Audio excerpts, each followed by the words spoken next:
The 2023 season is officially here. Bengals offseason workouts started today. Who's here, who's not, the vibe in the locker room, and some key comments from Bengals head coach Zac Taylor.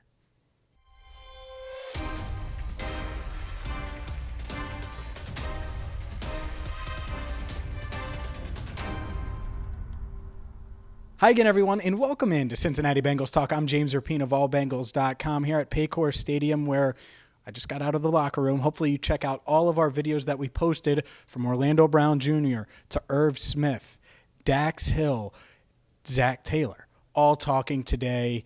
And look, it was a first day of school type vibe here at Paycor Stadium. A lot of the same faces seeing each other for the first time in a few months. Some new faces being welcomed to the building, from safety Nick Scott and obviously Orlando Brown Jr., Irv Smith Jr., and many, many others. And yet the draft lingering as well, less than 2 weeks away, 10 days away to be exact, which we're going to have you covered right here on Cincinnati Bengals Talk, all things draft. We have some special stuff working for you this week. So you got to hit that subscribe button and ring the bell.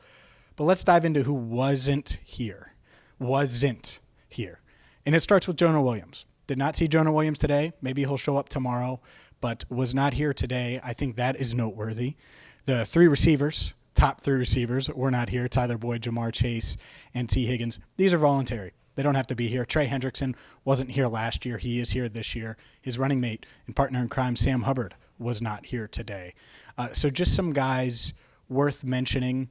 Didn't see La'el Collins. Obviously, he's rehabbing from that ACL. Might be rehabbing and doing all of the offseason stuff away from here. Zac Taylor offered up just a minor injury update, not much detail, but said that everybody's trending in the right direction. It is worth noting Chidobe Awuzie was here, even though he's rehabbing from that ACL. So Joseph Ossai, did not see him, did not see Logan Wilson. Doesn't mean they weren't here, by the way, or didn't get here just now with some of these guys, but worth noting. The other guy that was here, and we've talked a ton about his future in Cincinnati, will he be here, will he not, is Joe Mixon. And Joe Mixon is someone that he may get cut after the draft. He could have to restructure his deal, or not restructure, rework his contract after the draft. And he said, year 7, let's get it. Didn't talk when asked, but said, year 7, let's get it.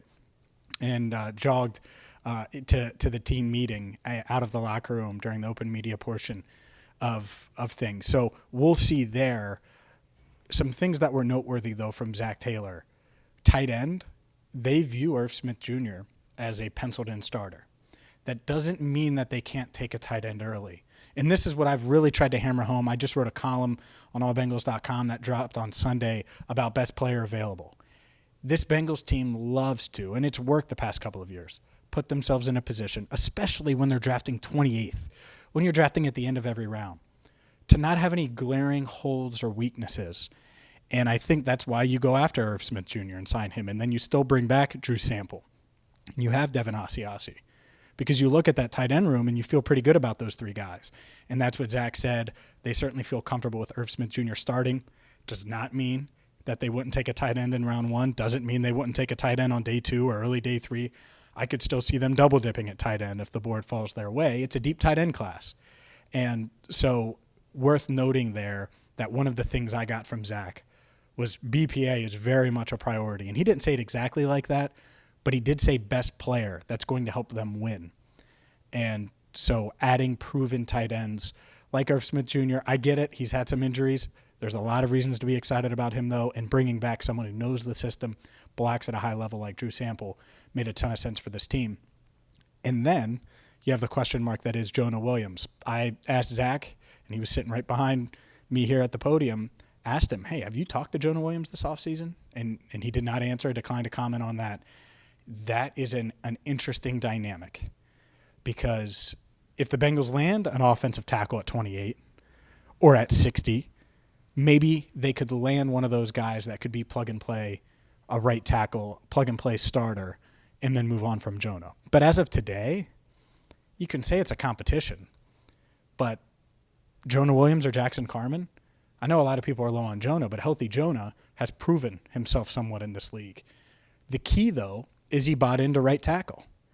And I think he really doesn't have a choice, to be quite frank with you, because a team that trades for him might have to put him at right tackle or might want to move him to guard. He doesn't have a no-trade clause. So just because you demand a trade, even if the Bengals did trade him, who knows if that team would play him at left tackle, and that's certainly an interesting dilemma as well. But overall, good vibes today in the locker room, and they should be. The other guy that stood out, and I talked to Dax Hill, he's knows it's not guaranteed that he's going to start, but knows that the opportunity is there and he's looking to take advantage of it. And I know there's a lot of people concerned about the safety room. I think it's going to be just fine with Nick Scott, who's also here, and obviously Dax Hill.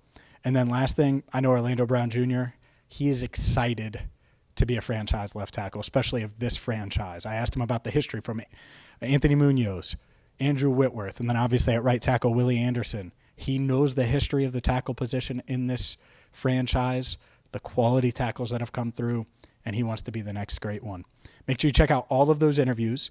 Make sure that you hit that subscribe button and ring the bell, because we are going to have more from Paycor Stadium later this week, and we're going to have a ton leading up to the draft. So if you're looking for the best Bengals coverage here on YouTube, you get to CBT. For Andrew Fox Miller, our channel coordinator, I'm James Rapien, signing off for now. Thank you so much for watching Cincinnati Bengals Talk.